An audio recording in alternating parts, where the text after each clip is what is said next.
I was the coach today for our presenter, and we made an exception. While he's not the founder of the organization, he is key to running the organization. So let me introduce Christian Shiva Kalsa with UltraCycle Technologies, and he's going to tell us all about their business. He lets me call him Christian. For sure. Thank you, Lisa. Got to get used to this mic. Can you hear me now? Yeah, you sound Cool. great. All right, yeah, thank you for the opportunity. It was kind of a short notice thing, but we had to fill the schedule, so here we are. And happy to have such a lively and large audience. Before we start, so yeah, my name is Christian Shiva Kalsa, Kalsa like salsa, Christian for short, works as well. I'm the managing director of UltraCycle, and I'd like to just have my team raise your hands. Hey, all right, that's my team. Great support. Yeah, thank you for being here, guys and gal. So let's see here, let me get my hands right. Test this out. So UltraCycle Technologies is our new brand. We were incorporated about a year ago as SW Logistics, and so we've recently rebranded as DBA UltraCycle Technologies. That's what we're moving forward with in the market as we work to grow and expand from where we are now. But we are a secure destruction services company. We were founded with a anchor customer that needed a short-term project that is apparently going on forever. So we're grateful for that, and we're gonna launch and grow from here. So let's jump right in. Oh, no, I have a story. Sorry, I have to open with a funny story, and just to kind of break the ice a bit. So normally, and for my entire life, I've had facial hair. I've had a beard. And I had an incident over the weekend where it accidentally went bye-bye. And so those of you that know me have noticed that I look a little different. Since I was 18 years old, I grew my hair, right? Until mid-2023. I just turned 45 and I was getting ready for a little gathering at my house. Rushed a little bit short on time and forgot to put the guard on my trimmer and just went to town on my beard. And all of a sudden I carved a couple tracks all the way to the skin through the beard that I had. And so the shock and surprise of my wife and daughter, we got through it, but I had to take it all off. So I'm seeing my chin for the first time in 25 years as well, as you are. So revel in it. I definitely feel the cold of the New Mexico winter. So anyway, if you see me messing with my face, it's because it's all so new to me. So anyway, yeah. Anyway. You look Okay. great. Oh, thank you. All right, so I wanted to show this pyramid, sustainability pyramid, because it's kind of underlying everything that we do in our business. It kind of helps guide us in our decisions of how we manage the product that we process. Obviously at the bottom is the highest volume, and most things that we see in business and in our personal lives, as far as waste goes, most of it just gets thrown away, right? Ends up in a landfill, which is sad and somewhat depressing sometimes, but it's important to acknowledge that and be aware of what's really happening out there. And so this is really showing kind of the hierarchy of sustainability. You can't see the top one, but I think it is prevention. Okay. Recycling is kind of right in the middle there. So even if we're trying to recycle a lot, we're still only kind of mid-range of where we'd like to be as far as a sustainable society and civilization. So we refer back to this pyramid a lot in our business because a lot of what we are doing is processing products and items, and to the most degree we can, we're trying to recycle it. Whether it's textiles or other items, recycling is great, much better than disposal, of course, but even above recycling is minimizing what we use, reusing what we have, and preventing something from being produced in the first place that really may not be needed. So I just wanted to kind of show this to underline kind of a philosophy that serves us and guides us in everything we do. So a little bit about the origin of UltraCycle. We are owned by a company called Coastal International Security, and that's the business that I come from. It's a government contractor in the security space. And they got involved with a customer who we can't talk about because of DBA reasons, but a customer that needed their excess inventory processed in the most sustainable way. And so that was everything from clothing and apparel to merchandise and accessories. And so we started as a short-term project that kind of spun out of what was a brand protection program that our owners were performing for this company. So they were out there making sure that there weren't counterfeit items being sold, or at least that we could identify and try and put a stop to that on behalf of the brand. So this project that we started as kind of came out of a global brand protection program and then turned into a product-based, morphed into product destruction on that behalf. So we began, it was supposed to be about a 90-day project. January 2nd of this year is when we started full-time operations. And as we got going, the product just kept coming and kept coming and kept coming. And our team kept growing and our needs for space increased. We went from about 3,000 square feet to now, well, we peaked at around 20,000 square feet of warehouse space that we were using this year, and no end in sight at this point. So yeah, we had about a 5x expansion in our facility needs. This year we ended up buying some heavy equipment, some shredding and baling equipment so that we could process more volume and execute that brand protection function more thoroughly. A little bit more about that. So essentially what we do as our core business right now is we receive that excess inventory that our customer doesn't want on the market for whatever reason. Either it's past season stuff, or for us, some other reason got removed from circulation. It comes to us, we eliminate it of all branding, and then what's left, we route to different recyclers around the country, whether it's textile, electronics, metals, working on, plastic solutions, a little more hard to come by, but you name it, we'll try and find a recycler for it if we're ending up with it.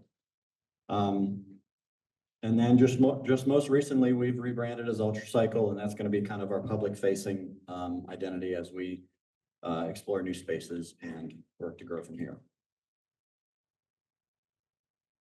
All right, so some of the things on the product destruction side that are interesting. I want to just talk about these pictures a little bit. So one of the things that gives me a lot of pride, and I think my team as well, is that this you can kind of see through this blue screen is a picture of somebody wearing a down jacket that has been, you can see there's some holes cut out of the outer shell. So one of the great things that we're able to do is if we find an item that has been sent to us for processing, we think about, can we put this back out to somewhere in need without destroying it?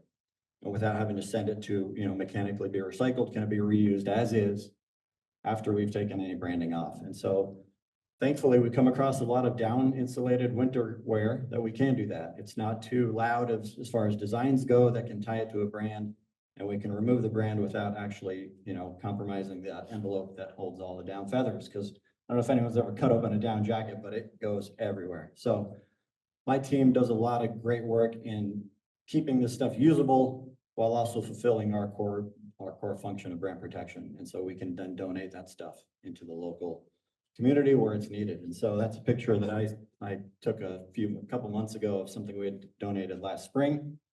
Somebody wearing our stuff out in the cold, wonderful. So one of the core things that we try to do if we can is keep these items intact and put them out where they can be used as much as possible. So that's what that picture on the left is. On the right is just kind of signifying our secure facility approach that our customers expect of us. We have to do what we do with a lot of discretion, a lot of care, a lot of trust in our team that, what we do doesn't get talked about, from a specific customer and items and different kinds of detail standpoint. So that's just a picture of our entrance at our warehouse nearby.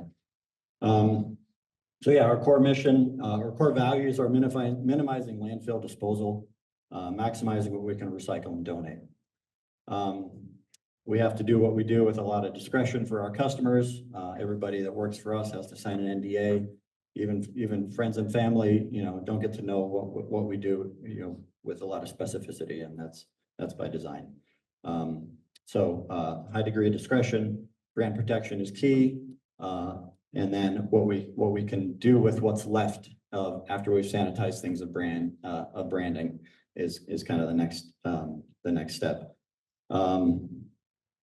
What else on there? Yeah, I am pleased to report after tallying some numbers this year that we have routed over 300,000 pounds of materials to various recyclers this year. I won't lie that a lot of what we process and see we can't recycle yet, but we're thinking about that constantly of how can we find new ways to do something with this pile of stuff that would otherwise be waste. So hopefully over time, we can continue to increase what we can get to a recycler, what we can reuse, and think of new innovative ways to reuse and keep reducing what goes to the landfill. So that's the product destruction side. Let's go into our new line of business, which is document destruction. So the equipment that we purchased this year shreds clothes wonderfully, other types of, anything but hard metals. It can do a great job of shredding. And that includes paper. It does a fantastic job of shredding paper. That's, I think, of the first paper bale we produced last month. On the right here, you can see what it does to clothes. That's the paper. So we are definitely gonna earn our piece of the market in local document destruction. We have the secure facility check marked. We're joining the global organization that is kind of the gold standard in document protection and information destruction. That's ISIGMA. So later this or early next year, first quarter of next year, we'll be getting our NAID AAA certification, which is that gold standard of, if you're NAID AAA certified, companies can rest assured that you have the right protocols and practices in place to make sure you're doing secure document destruction, that you're checking all the boxes for being a reliable vendor there. So yeah, that's kind of a ongoing, new, and gonna be a significant focus for us is that Albuquerque document destruction market. So we're already tapping our networks. Who do we know where? Law firms, CPAs, businesses that need document destruction. We're gonna have a good solution and even a better one than most of the competition out there. So yeah, right now we're getting the word out. We're doing all the usual kind of SEO, search engine optimization, web marketing, all that. We're gonna really start diving in hard on that stuff and getting that kind of thing built out. Up until now, we haven't really needed to be out in the public view, the public eye. We haven't had to market ourselves. We've had to thank our customer, which is great. We'll continue to have them, which is great, but we want to also build beyond one customer business model. So that's the document destruction side. Our challenges, as I mentioned a little bit already, picture of a landfill. I don't know if everyone's ever been out to a landfill recently, but it's hard, to see that.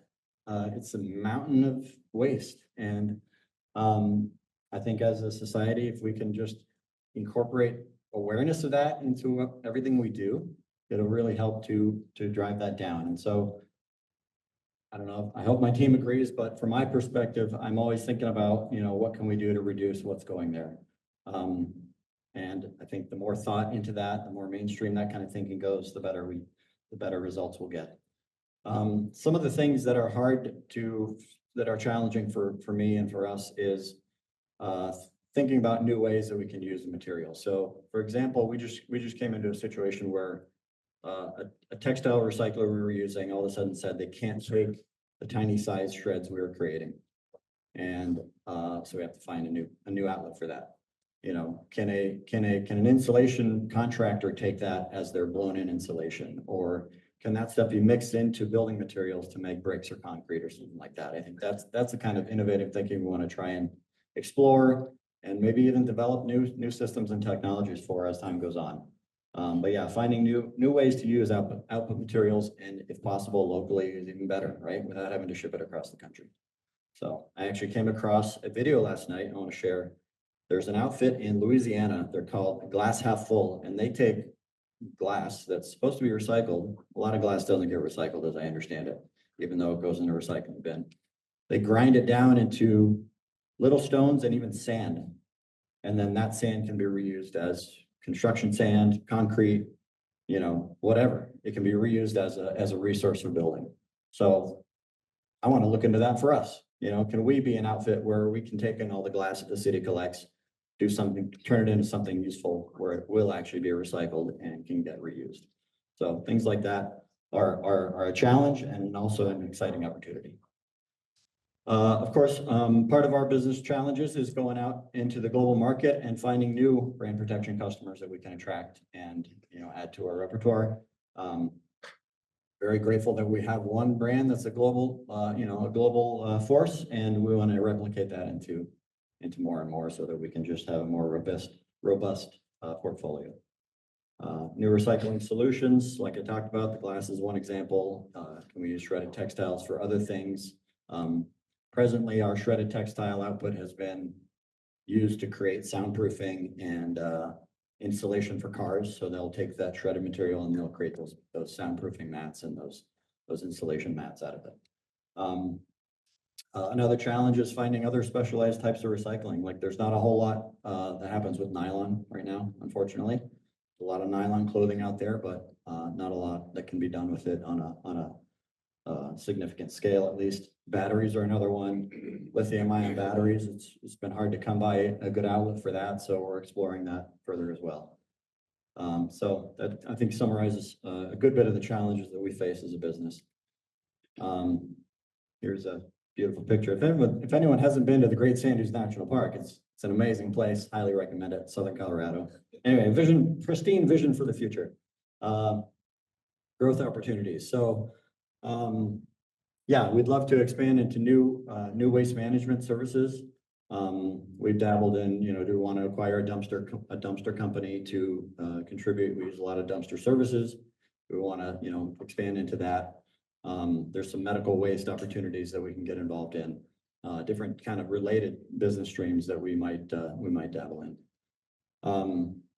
I'd love to partner with the city someday where we can add recycling services that are really recycling services that maybe aren't being used, that definitely aren't being, taken advantage of now.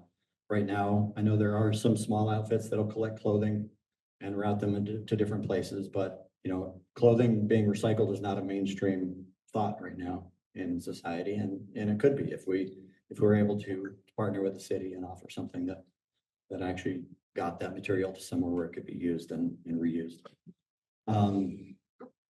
And perhaps someday we'll, invest in the technology where we could do battery recycling, locally. Everything from just consumer packaged batteries to the more specialized lithium ion and whatnot. So again, just building solutions that don't exist now. That's a definite growth opportunity, and I think it's just going to continue to increase. So let's see. All right, and that's the presentation.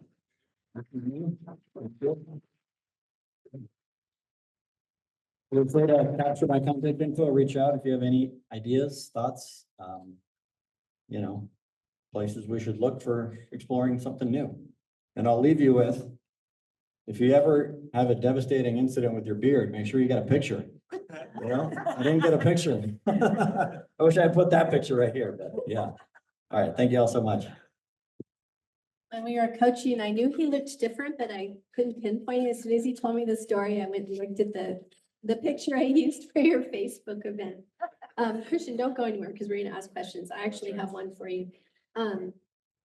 So you talked about, the brand destruction, and I had to ask you, like, what does that actually mean? Like, in my head, I was thinking, okay, maybe Dell computers or some sort of computer brand, but it was textiles too. Can you explain that a little bit more? No problem.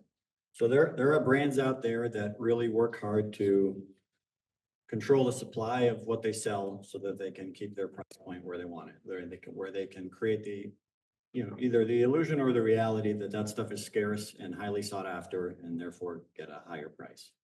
So when they have turnover in their inventory or in their seasonal runs or what have you, they've got excess stock. They call it dead stock that needs to be taken care of. And so they take that out of their stores, they take it off the market, ends up in their warehouses and eventually works its way to us.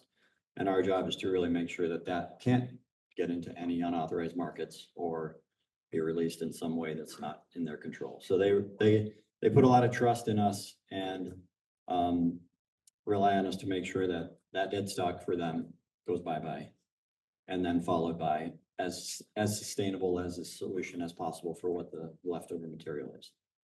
Great. So we'll take first person from the line and then I'll go online. So just take turns.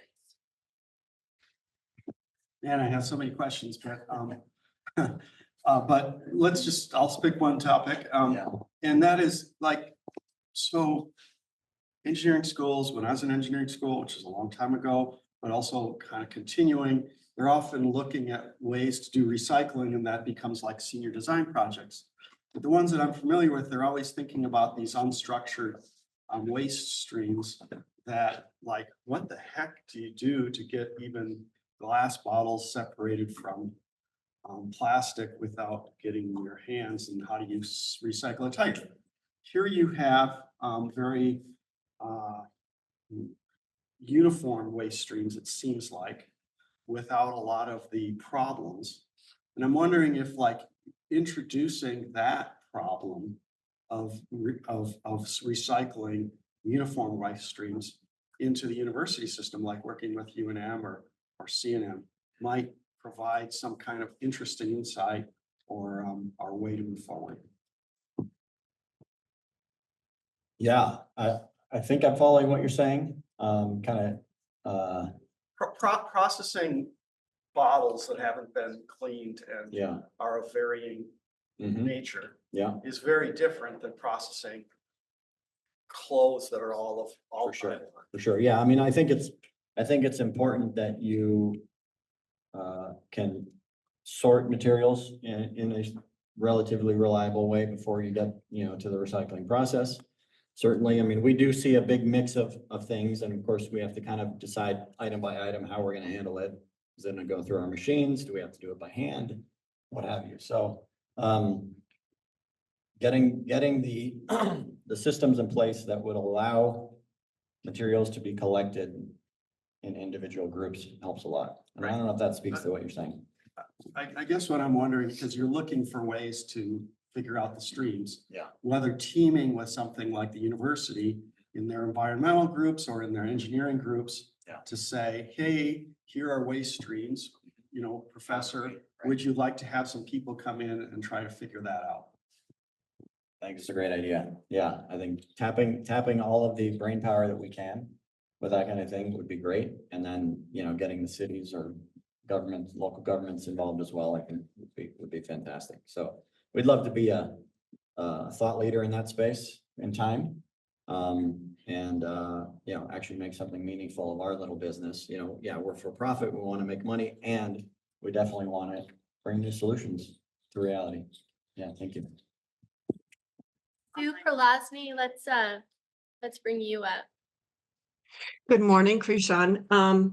I founded a company called Sustainable Surplus in San Diego, and we were mostly about repurposing versus recycling.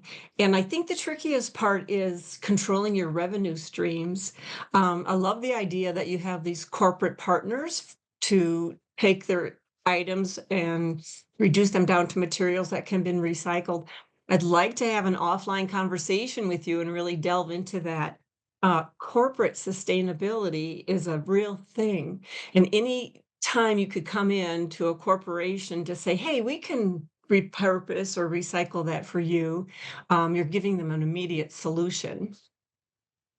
Absolutely. I totally agree. Thank you. And, we're even seeing big companies like Patagonia starting to change, or at least talk about changing how they're thinking about what they're going to make based on how either recyclable the material is or how much it costs to recycle it.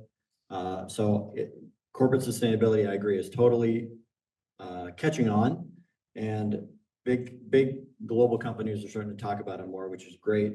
I mean, it would be fantastic if they're achieving that kind of minimizing level on that pyramid, where they're actually deciding to make less of the stuff that produces more waste when it's eventually thrown away or can't be reused in some way, or can't be sustainably, circulated back into the stream. So I'd love to talk offline. Quick aside, Patagonia purchased a company in San Diego that made things like jackets and whatnot from all sustainable materials. And so there is a really good, strong movement there. Yeah, they seem to be leading in that, from what I've seen so far. And it's great. It's great to see that and then, influence that even more. Absolutely. Thank you, Sue. Come on up. Hi, Miriam Ortiz, Pino, More Than Organized. Just a bit of background for people. In my National Association of Professional Organizers, we have special interest groups that study various aspects of organizing. And I'm in the environmentally conscious organizers. So I have a little bit more background than it might seem in this. But I love the pyramid. But I want you to flip it upside down. And then it will play into what Sue was talking about with corporate people getting some consistent revenue streams.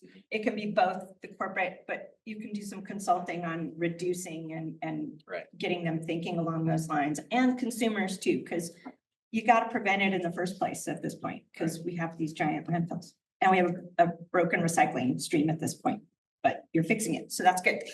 But along the lines of the consistent revenue, there's dead stock, but there's also the outlets for the merchandise. So the stores, maybe even department stores or big box stores and things like that, that end up with damaged merchandise that is Right. also branded and needs some destruction. So that might be a secondary stream of income.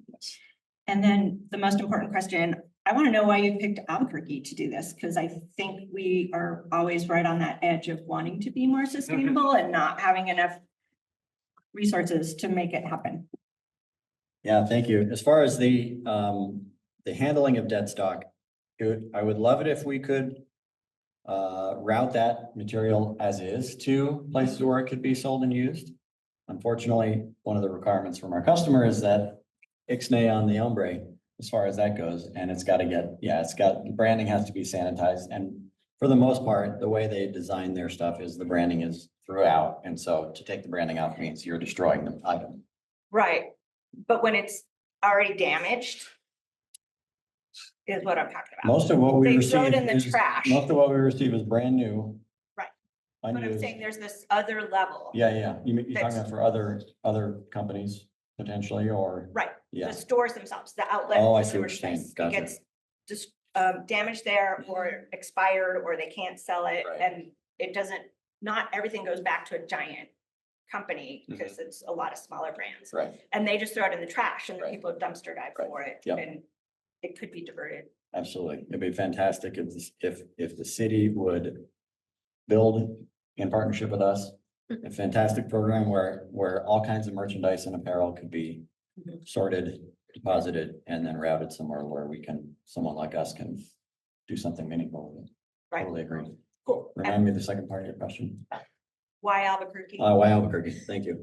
I asked that question too, and it really just came down to where the owners knew people and had some resources. And so I was fortunate to be asked to run this from early on, and I've been in New Mexico forever, and so I had access to these fine people who helped us become what we are today. And so it was really just about, who do we know where and what's kind of an easy location to get to, freight wise.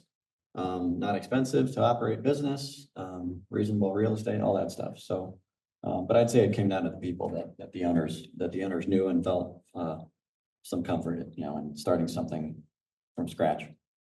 Yeah, thanks. Good morning, Christian. Morning. I almost didn't recognize you. I still don't when I see myself in the mirror. So I'm JP. I'm developing some stuff in wellness.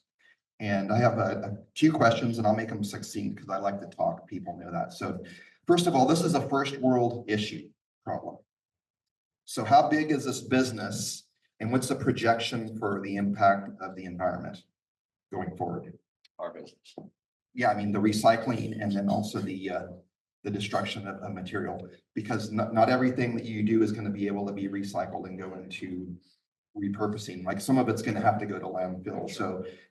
So I wanted to kind of know, like, how big is the industry worldwide, and then what's a projection for like how much is going to be able to be recovered, and then any ideas?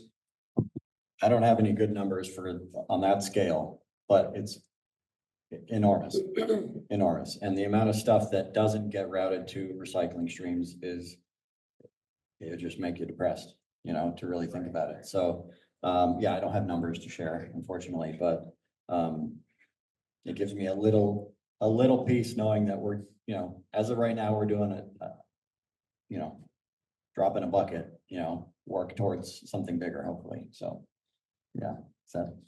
Okay, so when you talked about recycling or recovering or rebranding, like I'm a thrift store shopper, you know, like a lot of stuff, I find almost brand new stuff. And half of in the men's section is branded shirts and, you know, this is a Vans thing. And obviously they can't destroy everything because it's branded. So why is your business, why is it so important to like remove the branding? Are they going out of business? Are they changing their line? Like what's the philosophy in that? I think it's really just about that illusion or reality of demand. More demand than supply keeps prices high. And so we've asked that question of our owners to, you know, put up the chain and, you know, this brand knows what they want in their business and that's something that they're, you know, they're married to at this point. So, anything that we get, and our team can debrand things that they want to take home, no problem. If it's intact, you know, if you have, you know, sweatshirt, you can get the brand off it and it's still a good sweatshirt, by all means, go for it. But, on a bigger scale for the volumes that we get, that's just not sustainable to do that because that requires, you know, one piece at a time, handiwork kind of labor. And so we have to implement kind of bigger destruction measures to make sure those brands get eliminated. But it's really just, that's their strategy in the market that, you know, they really want to control the supply of what's out there. And that's the little niche market that they focus on. And so lastly, I want to ask you about the electronics aspect of what you're doing. I started an animation company in '95 in Austin. And 15 years after when I sold my house, I had a graveyard of computers. And then when I did the research on recycling, it's not, they don't actually recycle them. I mean, not in the way that we think. So how do you handle the recycling of the electronics? Because that's actually the worst impact in the environment from your business. Yeah, so electronics are a pretty small percentage of what we get, but when we essentially gut the item, remove any, you know, external housing that holds the brand, there's a, you know, usually a circuit board or a battery or a, you know, magnets left over. We consolidate that and take it to a local e-waste recycler. So there are several in town that will receive e-waste. I can't tell you for sure what happens to it after that. And that's something that I'd like to explore more as we mature. Where does e-waste actually go? And is it getting, you know, is it really getting repurposed or you know, ground down into those base components and made into new electronics? I'm not sure yet, but I'll find out. Morning, with Chadwick Comunicaciones Cocopelli. And so all this talk about the, you know, the requirements of money and recycling, I had the impression that you know, fancy metals were being extracted and exchanged for money and whatnot. But apparently that's not really happening that much. But you're getting paid to do a lot of this. Are you making enough money that you have a budget for R&D? Is that how you're kind of exploring what can be recycled, or how do you? Money's got to happen, doggone it. But so how do you, you know, you get paid for stuff? Do you have? How do you fund the research and how do you approach that, I guess? Yeah, I think in the future, we will probably seek investment for the various, you know, either trying to develop new systems to recycle new things. Right now, you know, the business as it is now, it doesn't have enough funding to do that internally. We'd have to go outside and find partners that would, you know, invest in us for that kind of thing. And so you talked a little bit about trying to find new ways of doing things. Are you all just sort of doing that on a casual internal basis, brainstorming and so forth and trying things, or how's that going? Yeah, right now it's definitely early stages of kind of thinking about what we could get into, doing what market research we can, and then, you know, eventually we'll take it to another level. But right now it's just very kind of brainstorming. Yeah. So does it include maybe the creation of? So I saw that bale of paper and it made me think of a pellet stove, and pellet stove apparently burns hotter, more efficient, and whatnot.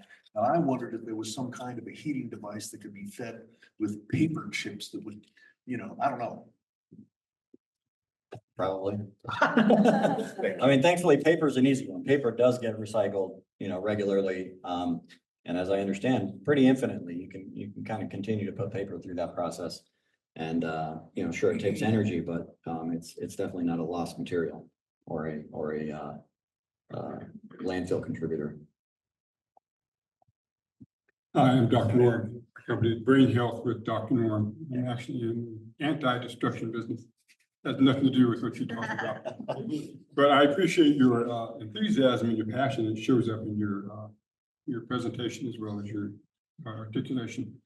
And I used to have a beer down here also one time, so I have a couple of curiosity questions more than anything else. I've seen a number of things come across the social media thing, and one of the most recent ones, I think it's from New Mexico PERG. It's a public information service of some sort, and it said something along the lines of, tell the governor, stop telling us that recycling is really being recycled. In other words, somebody did some research that all the recycled stuff that we put in the curve there really ends up in the same landfill anyway. So I'm wondering if you have clarification about that. Is that just an urban myth, or recycling really recycled somewhere so that somebody like you or somebody else? You have an answer for that? And I have another question after that. Sure. Yeah, I have kind of a preliminary understanding of that, and that's that certainly not everything that goes in your recycle bin is going to end up at an actual recycler and turn into something new. I don't have confidence that plastics actually get somewhere where they're being recycled. I think aluminum does. I think paper does. Cardboard does. But glass and plastic, I think, are a big question mark, and that's something that we're starting to kind of really pick away at and understand better. Yeah, I do need to clarify. I'm on the anti-destruction business because I'm in the dementia prevention business. We try to help prevent destruction of the brain. Anti-destruction of the brain, I got it. Second question is, or comment actually is, I read somewhere that one of the Scandinavian countries, Norway, Sweden, or Denmark, they take all of the recycled stuff and they somehow burn it, recycle the toxins that come out of that, and package it, and what they can't burn, they grind it up and turn it into compost or paving materials or whatever. In other words, they have 100% recycling, 100%. Have you heard of that, or is that something that's part of your vision, which could be a long way down the road? Because I can't imagine the United States doing something like that, but innovation, you never know where it goes. Yeah, that's a good question. I think Europe is a bit ahead of us in terms of energy recovery through incineration. But if you remember, let's see here. Oh, my slide's off. That on that pyramid, energy recovery was just one level above disposal. So it's better than obviously landfill, and the technology that they're using for incineration in Europe, I think, is a few levels ahead of what we're doing here. But it's still, subpar to actually recycling. If you get energy out of it, great. You're getting something. There is still some waste in the air. I know that they're working to minimize that, make it cleaner. But I think the United States has some work to do for sure to at least get to the level of Europe is. We actually have a sister operation in Europe that handles similar stock that we do here, but they do it all through energy recovery. They shred it to eliminate the branding, and then they send it to an incinerator to get the energy out of it. So, yeah. Right. Well, thank you. Keep up the good work. Thank you. You had another question, or was that it? Yeah, that was the. That's it. Do we really recycle, and Gotcha. are you looking at somewhere down the future for the European version? Yeah. You got it. Thanks. How's it going? Awesome presentation. I'm with you on the landfills, man. I've been there a couple times too, the Rio Rancho one and the South Valley one. If you've never been to a landfill, it is disturbing. And I felt terrible dumping out. There was some construction material, but in the 30-minute window that I was there, I saw at least 10 semis just come and dump the grossest stuff you can imagine right onto the earth, and they just cover it with some more dirt. So I really appreciate what you're doing. I'm in the Adobe industry. We're looking for materials to add to the bricks for stabilization, for insulation, and you really piqued my interest when you said the sand that you might be creating for construction industry. including the insulation. So how close are you, or are you already doing that on finding customers for the materials that you're creating?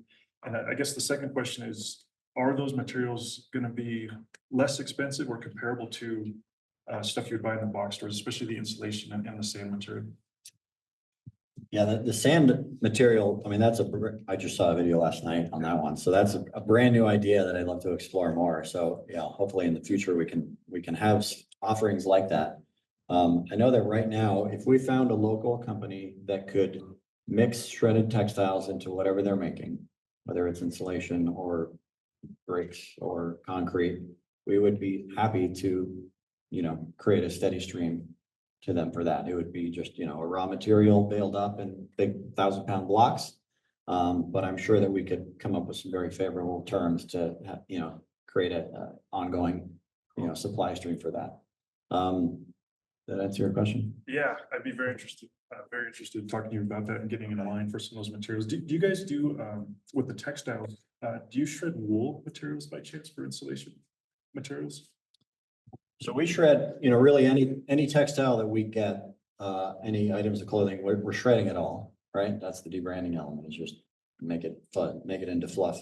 We do see wool, we see a lot of cotton, a lot of polyester and some blend, cotton polyester blend, and some nylon. So, as of now, we haven't done a whole lot as far as segregating all those. They're just going into one mix, one shredder, coming out mixed up and going to the textile recyclers that make the soundproofing insulation out of it. And they can use all those materials in their products. In the future, we can definitely do more to segregate each of those so that, someone needs wool specifically or cotton or, whatever it is, we'll have those separated and kind of sanitized of each other. Thank you, that's it. Thanks. Much. I wanted to let you know, I saw someone wearing a coat like that the other day, and I thought to myself, it looked like it had been, the brand was removed, and I thought that's really wonderful that you're putting that back out there. And I wanted to ask, what type of control do you have within the business to explore all the different options? Because as you can see, it brought up a lot for a lot of people. We have a lot of ideas. One thing, that I thought of is working with local artists or local fashion design. I know Santa Fe has a really big fashion industry, and designers there, could possibly take the deconstructed items and create something new. So what type of control do you have in your business in exploring all those different options? And do you have people put in place within the company to spend time and resources in that area? Thank you. Good question. We have a lot of control over how we route and where we put our debranded materials. But as you can probably imagine, it takes a lot of effort to find 30 organizations that could take, look for this, look at that, look for this. So right now, we're not funded for that kind of overhead to actually find that. If we had a partnership with some broker that could consolidate all those kinds of needs, and they knew that, someone in Iowa wants some wool or some wood or some what have you, and it was a one-stop shop for us, that'd be fantastic. But it takes a lot of effort to find somewhere to kind of route all your stuff to. And we have a lot of stuff that becomes overwhelming pretty quick. So, I mean, in the future, as we grow, it'd be great to have someone who's just focused on that. Like, where do we send this stuff? That'd be great, but right now. Yeah, and then, your growth in 1 year was huge. And then, as you mentioned, the potential. So I just imagine expanding out into more departments like that. So very cool. Yeah. Thank you. Yeah, I'd love to have that kind of infrastructure in-house one day. That'd be great. All right, Christian, we have 2 final questions. Okay. Since you've been here a while, maybe a native. Red or green? I go back and forth, but I think mostly red. Often Christmas, but mostly red. Yeah, for sure. And yeah, I'm definitely a native, born in Espanola. Just squeezed into the 70s there, 70s. And what is the one thing that this community can do for you today? I think just lend us your brain power and think about new ideas that, you know, we can receive and process into our thinking so that we can find, you know, new ways of processing materials that are otherwise wasted. You know, word of mouth for the service offerings we do is great. If anybody needs document destruction, great, let me know, but really thinking about how we can do new things in waste management to, result in less going to the landfill would be the biggest contribution, because you know, we're thinking about that all day, and, you know, we have a lot of smart minds, but there's only, you know, 8 of us. And so the more people that have new perspectives about all that, you know, share ideas, connect us with people that, you know, have influence, and, you know, we'll just get more people talking and thinking about that. Appreciate it. Yeah.